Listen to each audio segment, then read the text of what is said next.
to do just what he said he would do.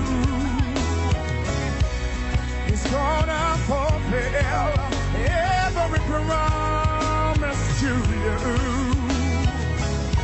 Don't give up on God, 'cause he won't give up on you. He's able.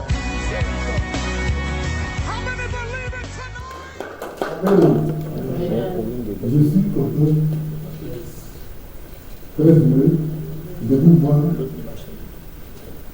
Je suis vraiment content.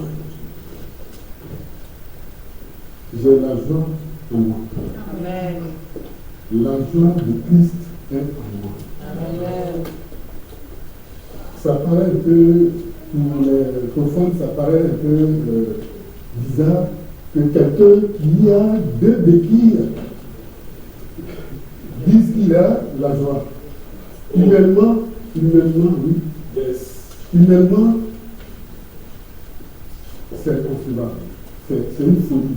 Bien. Mais pour celui qui a Christ en lui, c'est une joie.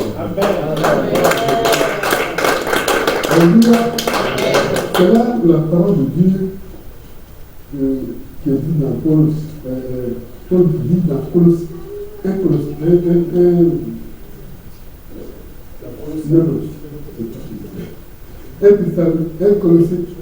Corinthiens chapitre 1, verset 18. Dit que la prédication de la croix, c'est une folie. Pour ceux qui se perdent, pour ceux qui n'ont pas Christ en eux, pour ceux qui s'adonnent à ce monde, au plaisir de ce monde, et pour ceux qui sont conscients de sauver leur âme, c'est la gloire de Dieu. C'est une puissance. Et cette gloire, c'est la puissance de Dieu qui la met en eux. Et je fais des élections. Ce matin, c'est une grâce pour moi de parler de Christ. Je ne sais pas ce que je vais dire. Parce que vous n'êtes pas venu pour m'écouter, mais c'est pour écouter la parole de Dieu. Amen. Je vais être juste un messager pour véhiculer le message que Dieu veut nous donner. Je n'ai aucun message, je ne le répète encore. J'ai bataillé. Je croyais que c'est moi qui allais donner le message. Donc j'ai griffonné partout, je ne donnerai pas. Mais je n'ai rien dit. Je n'ai rien donné ce matin. Mais je vais vous donner. Dieu me met à cœur de vous donner mon témoignage. Et je suis là. J'ai la joie. Parce que cette joie, je l'avais perdue. À un moment donné, je l'avais perdue parce que j'ai eu un choc terrible. Et ça m'a fait refroidir.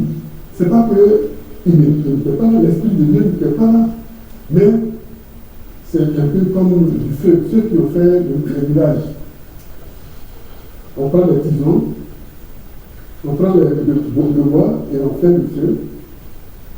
Et à chaque fois, il faut, quand le feu ça baisse, il faut l'activer. Il faut l'activer comme ça, le feu continue à venir, à une intensité qu'on veut.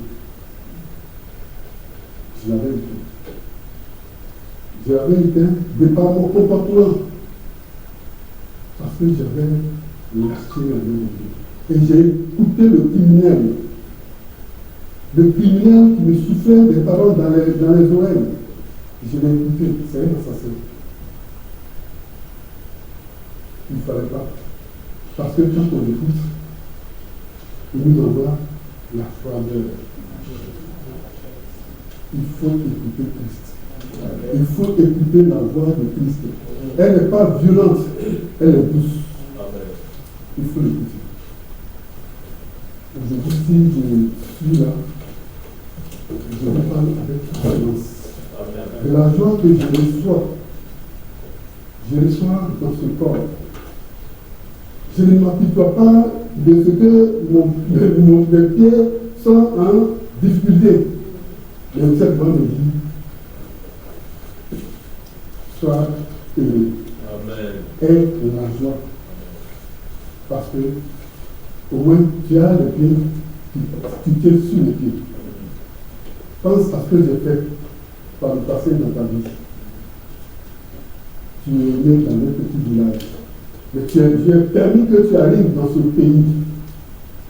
Ce n'est pas ta force, mais c'est ma grâce qui a agi. Si tu as aujourd'hui une maison ici, ce n'est pas ta force, mais c'est moi qui ai permis. Pense à tout ce que j'ai fait dans ta vie. Et rends-moi gloire. Ne t'appuie-toi pas sur ce que tu vis, ce que tu traverses. Il faut que tu saches que j'ai été écouté. Et je suis encore à t'écouter. Ne connais pas des regards d'inquiétude. Mais je suis ton Dieu. Le même Dieu, le Dieu d'Abraham, le Dieu d'Isaac, le Dieu de Jacob, le Dieu de Joseph, le Dieu de Moïse, le Dieu d'Aaron, le Dieu de Josué et Caleb. Je suis encore ce Dieu-là. Le même Dieu de Gédéon, le même Dieu de Samson, le même Dieu de Ruth, le même Dieu de Naomi, le même Dieu d'Élie, le même Dieu de Samuel, le même Dieu de David. Je suis le même Dieu encore aujourd'hui. Regarde à moi. Ne t'inquiète pas. C'est moi qui ai fait trop, c'est moi qui ai scellé la mer rouge, alors que le peuple d'Israël était devant la mer rouge, sans rien. Il ne voyait que la mort. Mais j'ai fait le miracle. Je peux faire le miracle. Continue à faire le miracle. Espère en moi. Crois en moi. Et me dit, sois joyeux. Dans 1 Thessaloniciens chapitre 5, verset 16, dit, soyez toujours joyeux. Priez sans cesse. Rendez grâce à Dieu en toutes choses. Même les difficultés, les biens, le mal, le désir sans le mal, mais rends gloire à Dieu. Parce que c'est lui qui permet tout. Il dit qu'il crée. C'est lui qui crée la lumière. Et puis c'est lui aussi qui envoie les ténèbres. Regarde là. Il ne faut pas éteindre le Saint-Esprit. Dans le verset 19, ça dit 16, soyez toujours 17, priez sans cesse, 18, rendez grâce à Dieu en toutes choses. 19, il ne faut pas que le Saint-Esprit se perde. Parce que quand tu murmures, parce que j'ai des difficultés de pied, dans les pieds,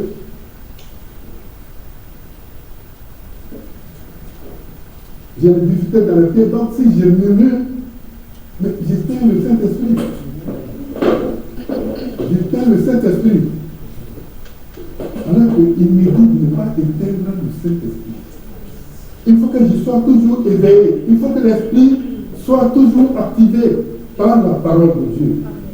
Parce que c'est la parole. C'est la parole que quand on prend Psaume 119, verset 116, il dit, la parole est une lampe à nos pieds et une lumière sur nos sentiers. Mais quand le psalmiste David dit ça, c'est parce qu'il sait que nous sommes dans l'obscurité. Le monde, c'est l'obscurité. On est dans l'obscurité. Donc, Dieu envoie sa parole qui va nous servir de lumière. Il dit, parce que quand la lampe est allumée, c'est que quand la lampe est allumée, c'est que je suis dans l'obscurité. Et donc, la parole devient la lampe pour m'éclairer. Et là, je vais savoir où je vais me fier. Je veux savoir qu'il y a un danger qui arrive. Parce que quand je suis dans l'obscurité, je ne pouvais pas savoir qu'il y a un serpent qui arrive. Il y a un homme qui est armé là, un couteau qui arrive. Mais quand la lampe est là, je vois. Je vois, à mes pieds, je vois ce qui se passe. La parole doit être en vie. Une lumière. La parole est une lumière. Sur mon sentier, sur mon chemin, La parole doit être une lumière. Quand l'esprit de méchanceté arrive, il est là. Il est là. L'esprit de Dieu qui est là, il dit, ne sert pas. Quand l'esprit de jalousie arrive, il dit, ça c'est un esprit qui va t'amener à la mort. Ne l'écoute pas. Quand l'esprit du mensonge arrive, je vois déjà, il me fait voir déjà que c'est l'esprit du mensonge. Ne cède pas. Aujourd'hui, nous sommes là. C'est une grâce.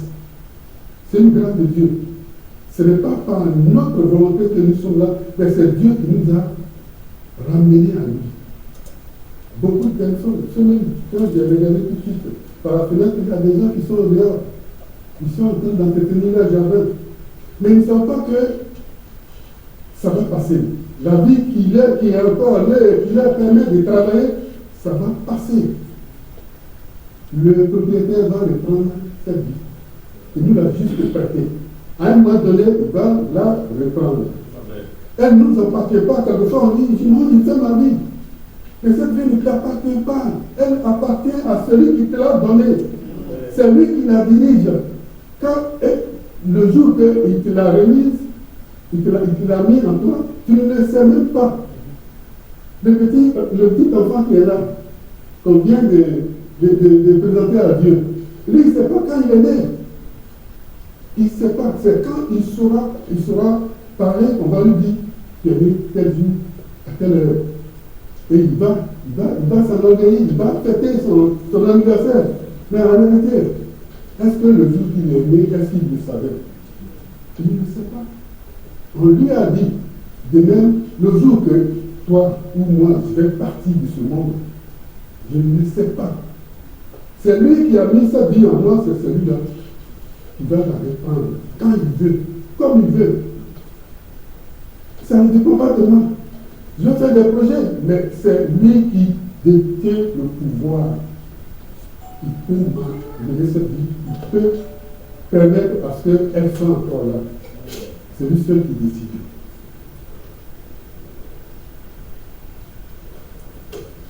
Et donc, nous devons nous accrocher à celui qui donne la vie. Nous devons l'écouter. Il est venu pour nous faire du bien. Dieu ne permet pas une situation difficile pour notre monde. S'il permet une situation difficile, c'est pour notre vie. C'est pour nous façonner. C'est pour nous façonner, c'est pour nous donner c'est pour nous permettre à être selon qu'il veut. Pas comme nous voulons, mais selon qu'il veut. Parce que souvent, nous, on veut être comme nous voulons. Et quand on prie pour que Dieu fasse ce que nous voulons. Dieu, ça peut coïncider, Dieu peut l'envoyer, il peut réaliser notre volonté, mais la volonté première, c'est de réaliser sa volonté dans notre vie. Pas notre volonté forcément. Et souvent, quand je suis en train de conduire, il y a des bonnes courses qui arrivent, et quand je vais cliquer sur la course pour la prendre, quelquefois j'écris, et puis ça ne dépasse sur ma plateforme. Ça va sur la plateforme, ça va certainement chez quelqu'un d'autre. Mais quand je vais un peu murmurer, l'esprit de Dieu me dit, c'est moi qui t'ai dit. Si je n'ai pas permis que tu la fasses, tu sais pourquoi. Rends-moi grâce. Sache que c'est moi qui dirige tout. Là où la course que tu as aimé allait t'amener, je sais le projet qui est là. Je te préserve. Regarde-moi. Ne regarde pas ton intérêt, je regarde ton âme. Mon intérêt, c'est de sauver ton âme. Sauver ton âme. Dieu veut sauver nos âmes. Il veut sauver nos âmes. C'est pour cela qu'il permet que nous soyons ici, dans cette salle. Et il donne aussi beaucoup de messages à ses serviteurs, les pasteurs qui nous prêchent la parole, pour ne pas que nous lâchions la main de Dieu. Moi, je les remercie. Je remercie tous les pasteurs qui sont là. Et puis le frère Jacques, le frère Carlo, et ils passent aussi tâche. Je les remercie parce qu'en les écoutant, Dieu me moralise.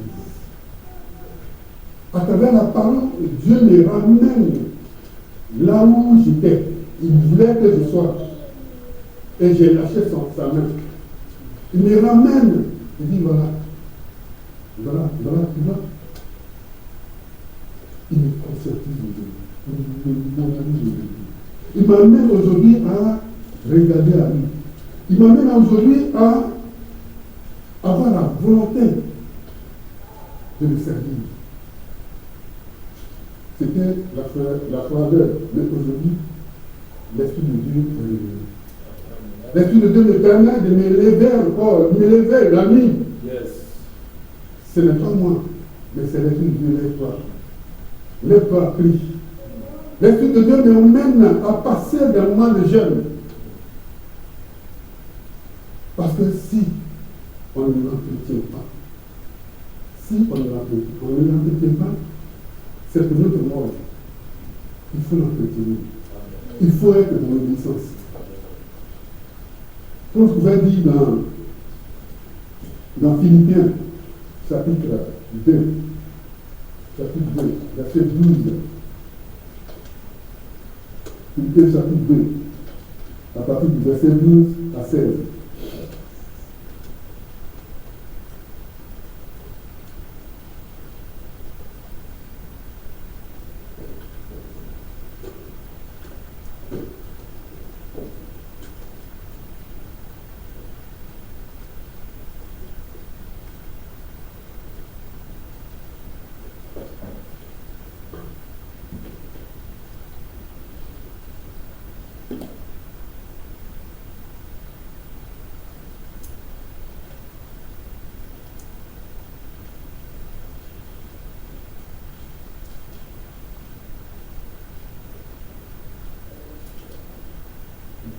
Ainsi, mes bien-aimés, comme vous avez toujours obéi, travaillez à votre salut avec crainte et tremblement. Non seulement comme en ma présence, mais bien plus encore maintenant que je suis absent. Car c'est Dieu qui conduit en vous le vouloir et le faire, selon son bon plaisir. Faites toutes choses sans murmure ni hésitation, afin que vous soyez irréprochables et purs, des enfants de Dieu irrépréhensibles au milieu d'une génération perverse et corrompue, parmi laquelle vous brillez comme des tombeaux dans le monde.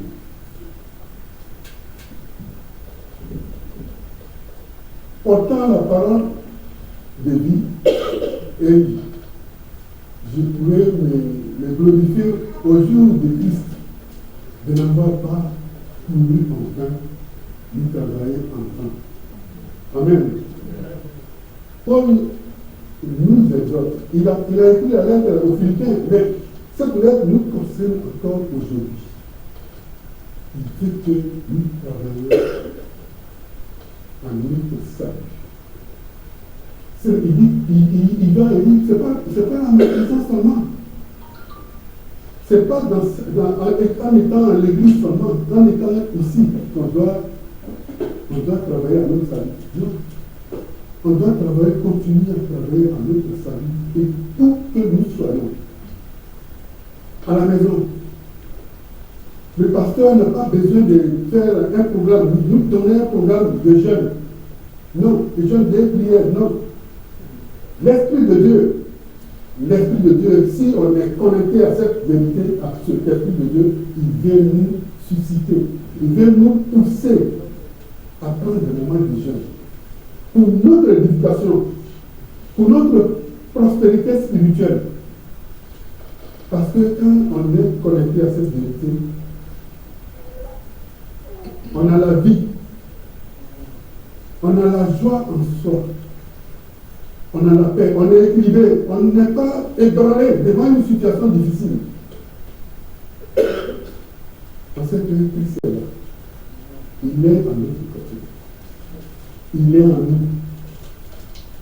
Christ vit en nous.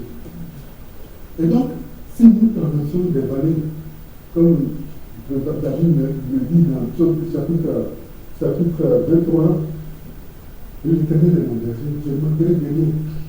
Il me fait reposer dans les verts pâturages. Il me dirige vers les eaux paisibles. Il restaure mon âme. Il me conduit dans les sentiers de la justice à cause de son nom. Pas à cause du nom du pasteur, mais à cause de lui, son nom.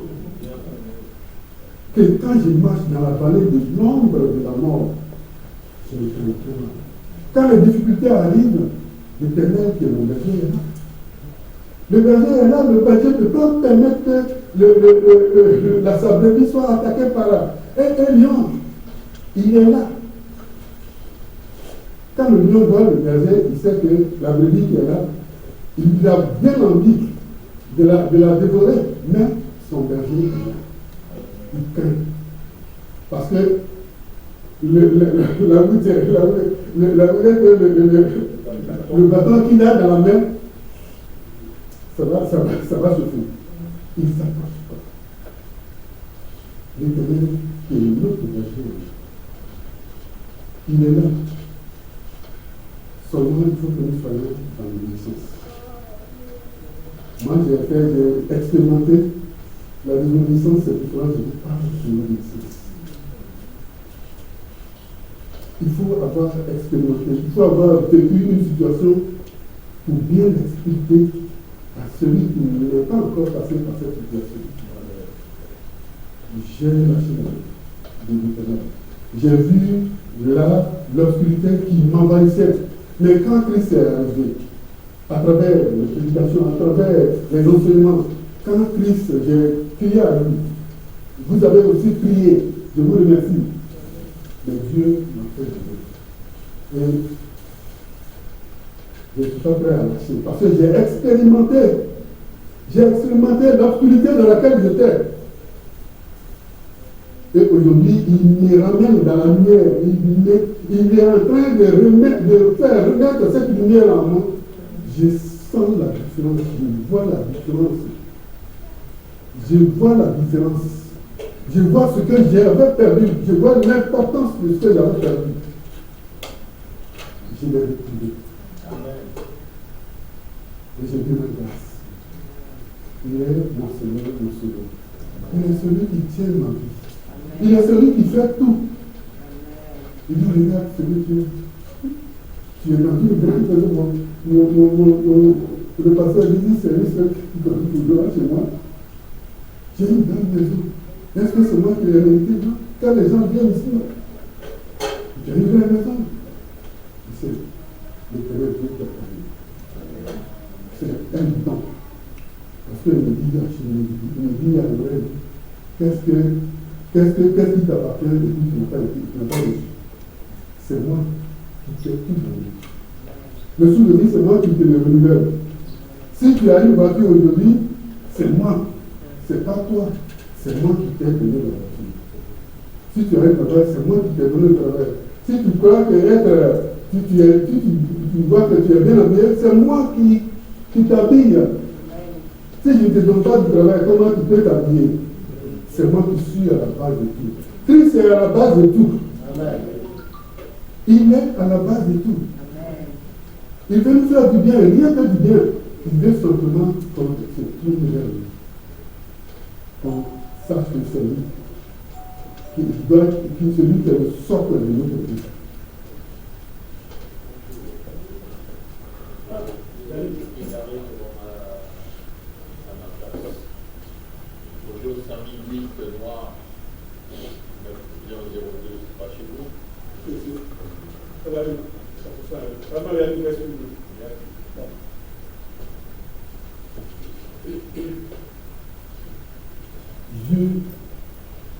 Dieu nous aime. Dieu nous aime et Dieu fait de grandes choses avec nous. Non, souvent on n'est pas dans l'obéissance. Parce que celui qui avait récupéré nos vies, celui qui nous a, avec qui nous avons grandi, il nous a miroité le bien de ce monde. Et Christ nous a sortis de là. Et donc, quelquefois, on est tenté. Parce qu'il dit, tu avais ça. Tu avais ça. Aujourd'hui, regarde comment tu es. Regarde comment tu boites. Est-ce que tu peux parler de Jésus alors que tu boites? Qui va t'écouter? Mais plus est ma puissance. Christ est tout pour moi. Et c'est ce qui nous souffle souvent dans nos oreilles. Ça fait que, comme sa voix est forte, on obéit à lui. Mais refusons ses avances. Parce qu'il nous emmène dans l'obscurité.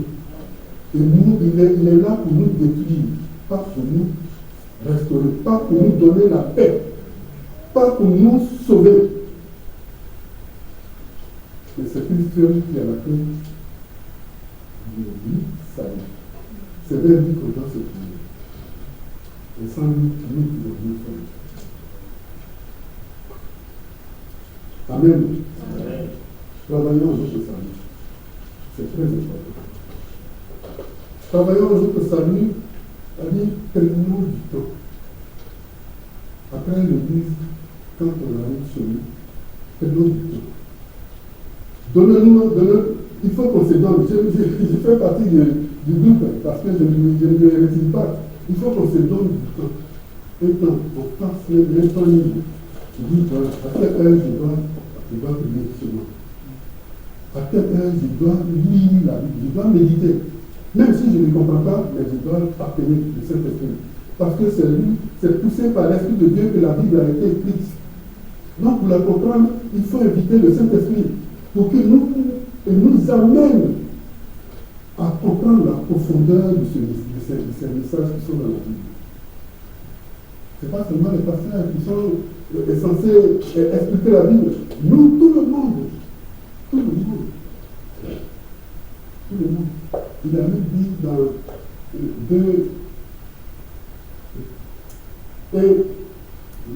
1 Jean, chapitre 2, verset 27. 1 Jean, chapitre 2, verset 27.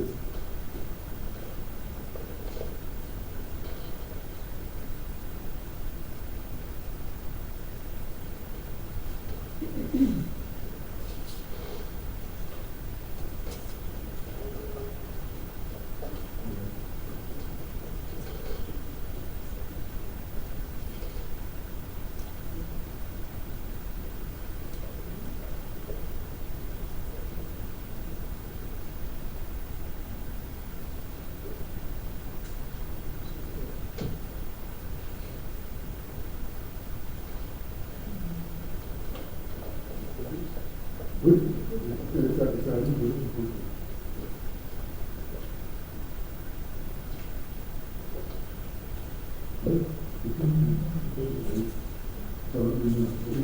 Je vais dire pour vous, l'onction que vous avez reçue de lui demeure en vous. Et vous n'avez pas besoin qu'on vous enseigne. Mais comme son onction vous enseigne toutes choses, et qu'elle est véritable, et qu'elle n'est point un mensonge, demeurez en lui selon les enseignements qu'elle vous a donnés. Amen. Jean qui parle. Pour vous, l'onction que vous avez reçue de lui demeure en vous. L'onction, c'est la présence de l'Esprit de Dieu dans nos vies. Il n'y a pas autre chose. Il n'y a pas autre chose. Souvent, les gens jouent sur ce mot-là, l'onction.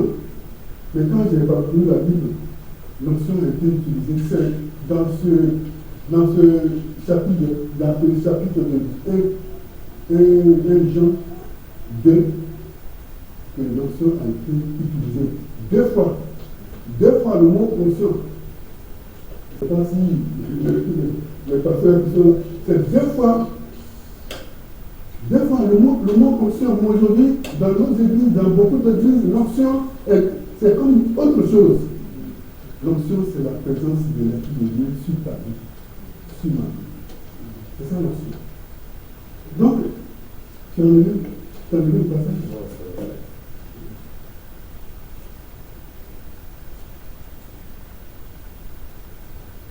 Il dit pour nous, l'onction que nous avons reçue de lui, c'est-à-dire de Jésus, demeure en nous.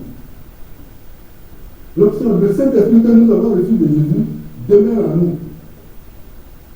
Et on n'a pas besoin.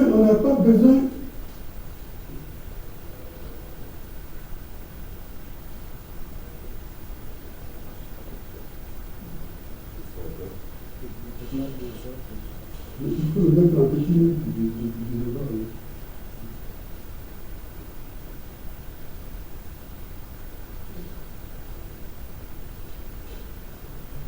désolé.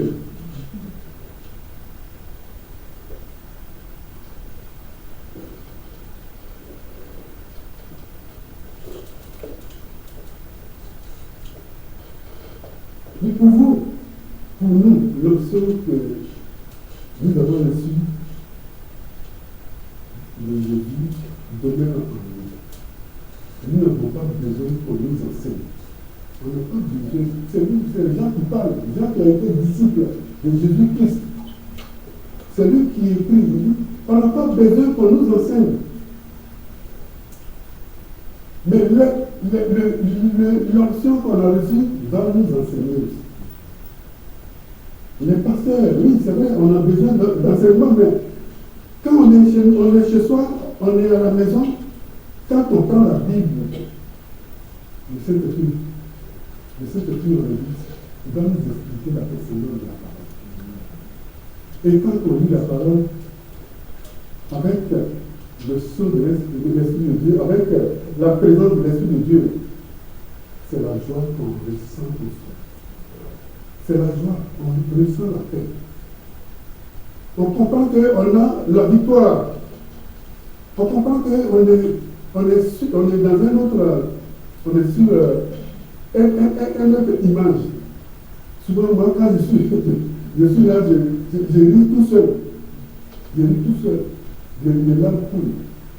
Parce que l'âme retrouve la nourriture dont elle a besoin. Le matin, je suis pas, comme je prends du poids, je ne suis pas trop habitué à prendre le petit déjeuner, mais généralement on mange le matin, on mange le midi, on mange le soir. On nourrit, on fait tout ça pour nourrir ce corps soit en bonne santé, ce corps prenne du poids.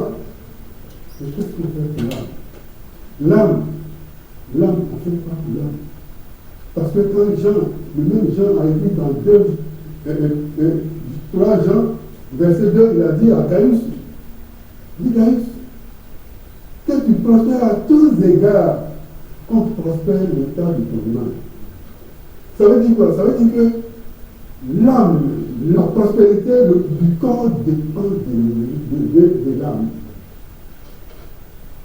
Que ton âme, il faut que tu prospères à tous égards, comme prospère le temps de ton âme.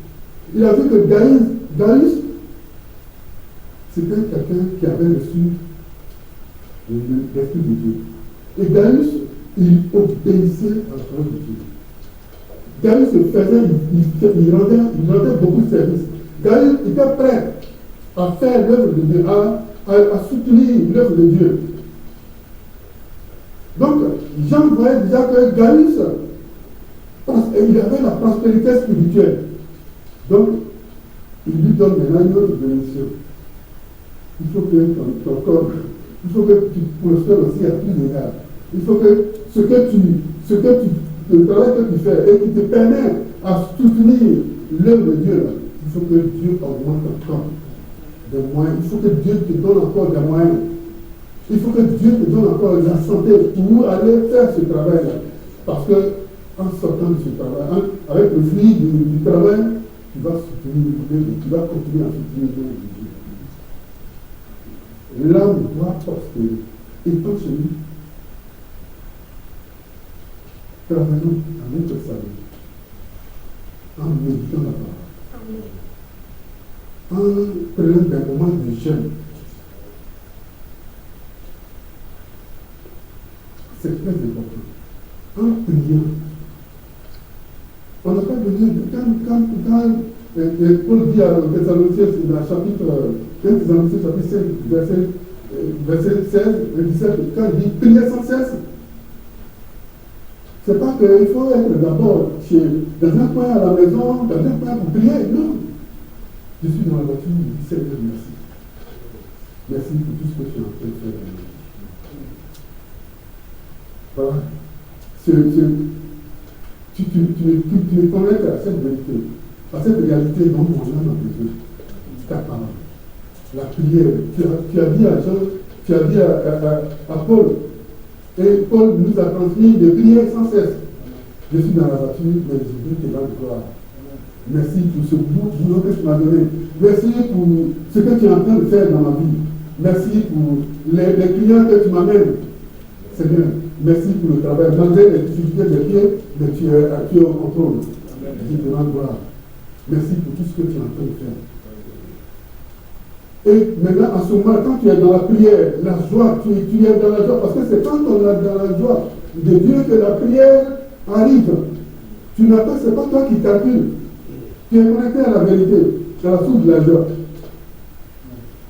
Le Saint-Esprit, tu es connecté au Saint-Esprit.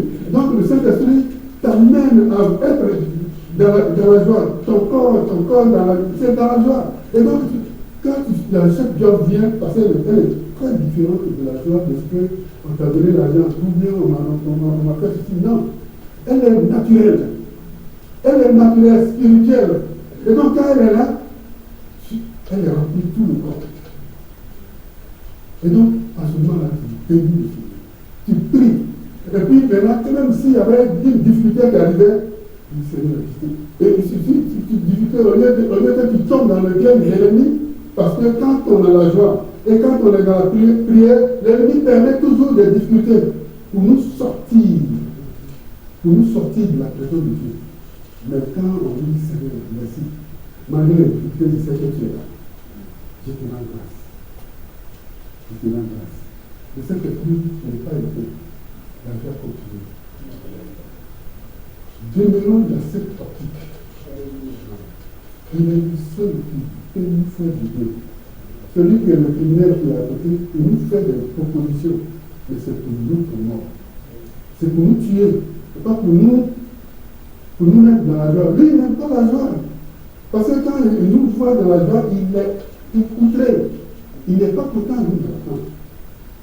Quelle stratégie je vais utiliser pour le sortir de son confort là? Mais résistons. Faisons appel au Saint-Esprit. Parce qu'il a dit dans Jean chapitre 15, verset 6, verset 5, il dit, si vous demeurez en moi et que mes paroles demeurent en vous, vous allez porter beaucoup de fruits. Car sans moi, vous ne pouvez rien faire. Sans lui, nous ne pouvons rien faire. Et donc, il faut qu'il soit notre appui. Il faut qu'il soit le roc sur lequel nous bâtissons. C'est en ce moment-là que nous saurons qu'on a la force. Parce que c'est sa force qui fait notre force. David a dit, la force de l'Éternel, c'est ma force, c'est ça? C'est la force de Dieu qui fait notre force. Nous, on n'a pas de force. L'ennemi, il connaît que nous ne pouvons rien. Mais quand on est avec le berger, lui, il sait qu'il a la défaite. Il a la défaite. Il n'arrive pas. Donc, accrochons-nous à ce berger. Regardons à lui. Parce qu'il a le pouvoir de nous donner tout ce dont nous avons. Tout ce qui C'est pas tout ce dont nous avons besoin, mais tout ce qu'il juge nécessaire pour notre avancement spirituel. Parce qu'il ne veut pas nous donner, il ne veut pas nous faire donner, il ne veut pas nous donner ce qu'il nous faut, pour que nous soyons perdus. Non, il veut nous donner ce qui est nécessaire et qui va nous permettre d'être dans son sillage, dans son champ visuel. Il ne veut pas que nous soyons perdus.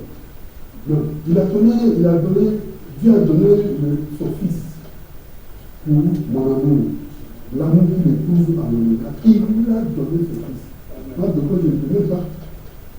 Si quelqu'un ne veut, je ne peux pas. Mais lui, Dieu, tellement il ne veut pas que je meure, il a donné Christ pour moi. Ce qu'il me demande, il veut simplement que je sois obéissant. Il veut simplement que je l'écoute.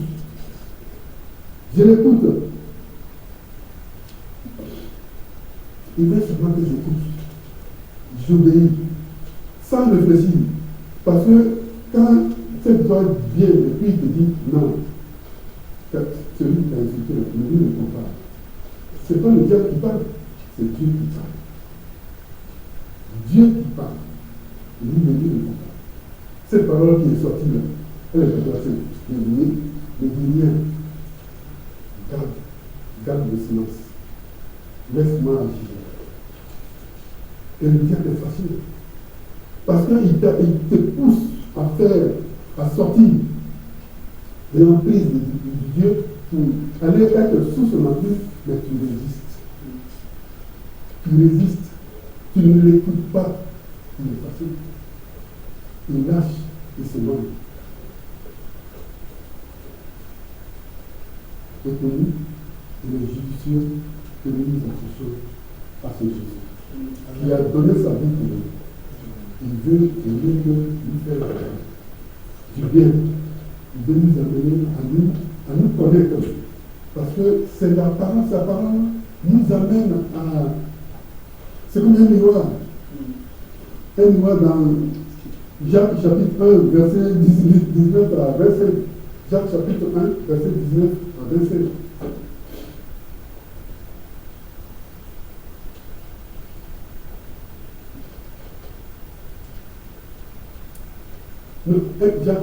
Jacques chapitre 1, verset 19. Verset 19. Verset.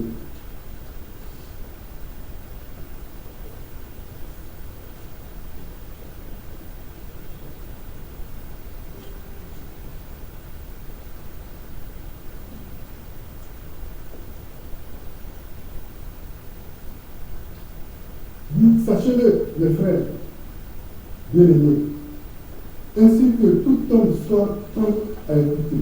Ainsi que tout homme soit prompt à écouter, l'un à parler, l'un à se mettre en colère. Que tout homme soit prompt à écouter, l'un à parler, l'un à se mettre en colère. Si ce n'est pas quelqu'un du genre qui vient nous sortir de l'emploi de Dieu, les enfants qui sont dans le maison, nos partenaires, peuvent nous énerver. Nous ne sommes pas. Nous ne serons pas prompts à écouter, mais il faut que nous soyons lents à parler. C'est ce qu'il dit. Lents à parler. Lents à se mettre en colère. Car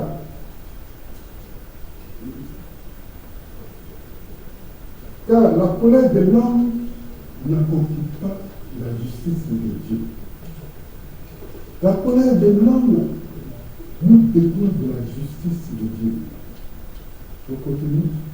C'est pourquoi, rejetant toute souillure et tout excès de malice, recevez avec douceur la parole qui a été plantée en vous et qui peut sauver vos âmes. La parole qui est plantée en nous. Mettez en pratique la parole et ne vous bornez pas à l'écouter. en vous trompant vous-même par des faux raisonnements. Oui. Oui, mais pourquoi tu me dis ça? Je suis parmi du nom, je fais partie du. Parce que l'ennemi vient nous titiller, il vient nous déstabiliser. Nos partenaires qui sont à côté, ils passent par lui, par eux moins, pour nous déstabiliser. Et si on n'est pas prompt à écouter, et l'un après, on dit, mais pourquoi tu m'as dit ça? Pourquoi tu m'as dit ça? L'Esprit de Dieu dit, pourquoi tu fais ça? Et puis toi, je trouve des raisonnements. Mais pourquoi il m'a dit ça? Mais Dieu veut que nous mettions en pratique la parole que nous recevons. Quand on lit la Bible, quand on vient à l'église, tout ce que nous recevons, il faut qu'on la mette en pratique. Ma femme me dit quelque chose qui n'est pas bien. Si je lis le Seigneur, je suis en train de rendre gloire au Seigneur. Si je réplique, je suis en train de rendre gloire au diable. Et c'est pas si vous comprenez. Mais pour ne pas donner crédit au diable, je dois rendre grâce à Dieu. Parce que Dieu permet que ma femme me dise des paroles déplacées pour jauger ma foi, pour jauger ce que j'ai écouté à l'église. Vous savez si ce que j'ai écouté à l'église là, je peux vraiment la mettre en pratique. Il ne passe pas par quelqu'un d'autre. Dieu permet, il passe par le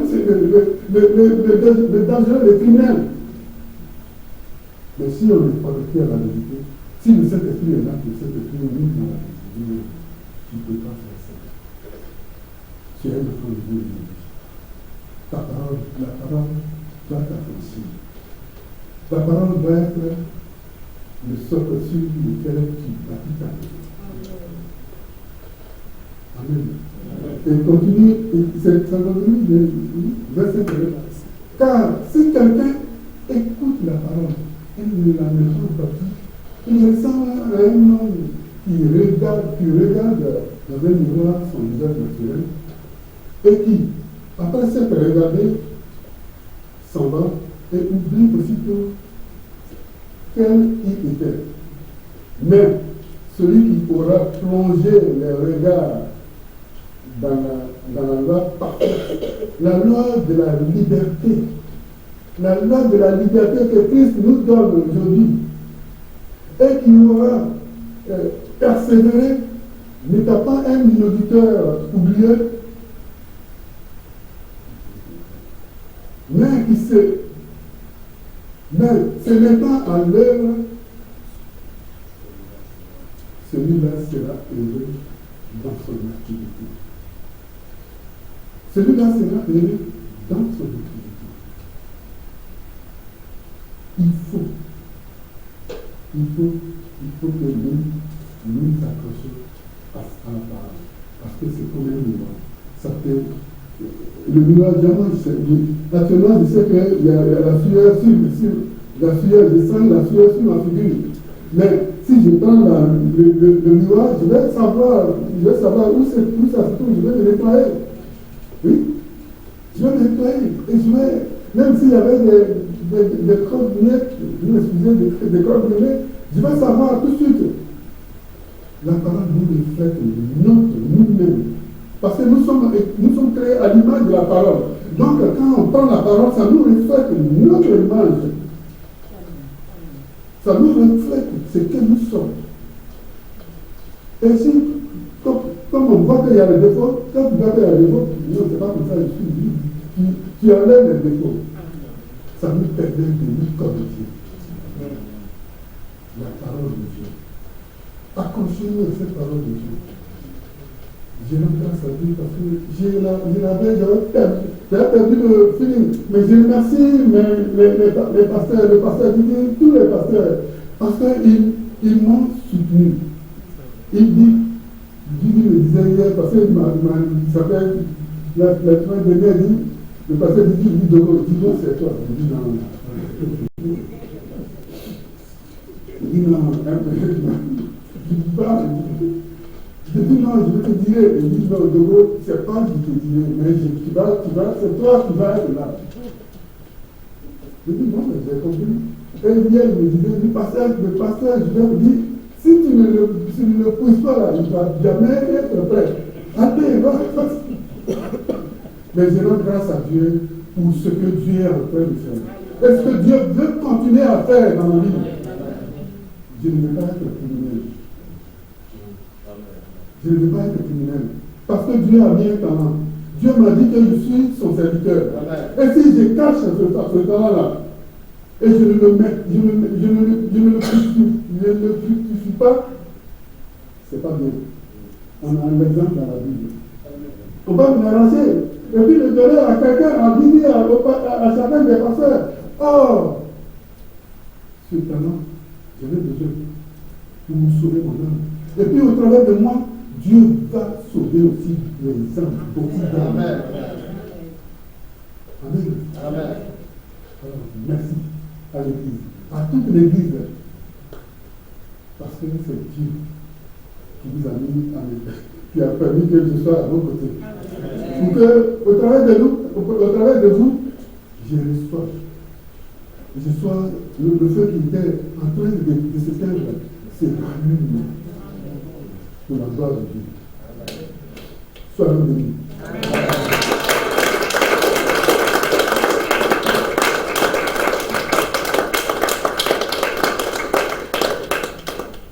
Seigneur, je veux te dire merci. Tu es Dieu. Il n'y a aucun autre Dieu en dehors de toi. Tu es l'alpha et l'oméga. Tu veux simplement que nous soyons dans tes mains comme de l'argile. Et tu vas nous donner la forme que tu veux que nous ayons. Pas la forme que nous voulons. Seigneur, merci pour ce moment. C'est vrai, je n'avais rien à dire. Parce que j'ai cherché, tu m'as rien donné. Et tu m'as dit, dans ton témoignage. Mais à travers ce qui se passe, c'est toi. Ce n'est pas de nous, c'est toi. Je bénis ton nom. Je glorifie ton nom. Je magnifie ton nom parce que tu es Dieu. Tu l'as été pour nos illustres serviteurs, nos parents, illustres serviteurs, tes serviteurs, en qui tu as mis ton esprit. Tu viens encore aujourd'hui pour nous et tu le seras éternellement. Merci Seigneur, oh Dieu, pour tes enfants de Kyria. Et je prie que Père, tu les remplisses davantage de ton esprit. L'esprit qui éclaire, l'esprit qui est la lumière. Que cette lumière, cette lumière, cette parole soit à leur pied une lampe. Et sur leur sentier, une lumière. Pour les éclairer. Merci pour la grâce que tu vas faire, Seigneur. Tu es en train de faire, Seigneur, aujourd'hui, à cette communauté. Tu es le socle sur lequel cette communauté bâtit. Je prie que Père, ce que tu veux faire avec cette communauté, c'est face selon ta volonté, selon ton rythme. Éloigne de nous, Seigneur, mon Dieu, ta médisance. Éloigne de nous tout ce qui ne te glorifie pas. Et que ton nom soit glorifié davantage dans la vie de nos enfants, dans la vie de tout ce que nous touchons. Béni sois-tu pour ce moment que tu m'as accordé. De gloire que je veux dans le Seigneur Jésus. Amen. God is able to do just what he said he would do.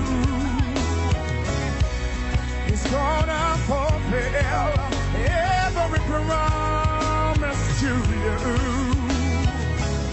Don't give up on God, 'cause he won't give up on you. He's able.